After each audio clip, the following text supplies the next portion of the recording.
Hihigpitan naman ng PSA ang requirements sa pag-apply po ng delayed birth registration. Nag-ugat yan dahil mula sa halos 100 lamang noong 2023, biglang naging 1,200 falsified birth certificate ang nabisto sa local civil registrar ng Santa Cruz, Davao del Sur. Una nang isiniwalat noon ni Senator Win Gatchalian na naglalaro umano sa 300,000 pesos ang bentahan ng mga pineking birth certificate base mismo sa nakausap niya sa Chinese community. Sa ngayon, suspendido na ang local civil registrar ng Santa Cruz, Davao del Sur habang iniimbestigahan pa ang nangyari. Pero bukod sa Davao, may 21 pang local civil registrar ang iniimbestigahan din ng PSA. At para maiwasan na yan, naglabas na ng bagong memorandum circular ang ahensya.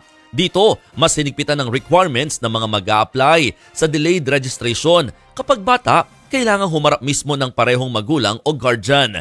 Pero kapag 18 anyos naman pataas, kailangang personal na magpakita sa local civil registrar ang aplikante. Dapat rehistrado na siya sa Philippine Identification System.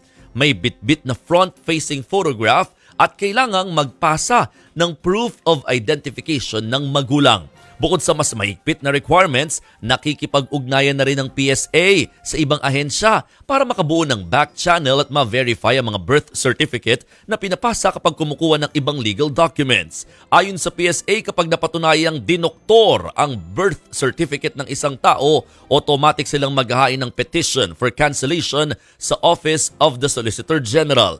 Ayon naman kay Senator Risa Ontiveros, malinaw na banta sa national security ang nabistong mga dinoktor na birth certificate.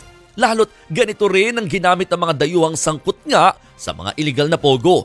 Tinawag namang tip of the iceberg pa lamang ni Senate President Chis Escudero ang mga nadiskubring birth certificate sa Davao. Kaya ayon kay Senate Minority Leader Coco Pimentel, abay dapat yang paimbestigahan.